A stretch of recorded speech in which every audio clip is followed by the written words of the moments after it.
әкесі жоқ немесе анасы жоқ отбасы мынандай екен, толық отбасы мынандай екен деп бөлу керек емес.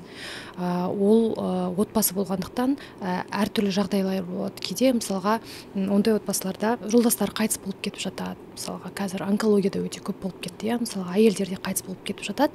Сондықтан да олардың ешқандай кінәлары жоқ та, өмір, ажал, Сондықтан да біз екі түрлі отбасыға да бірдей қарау керекпіз.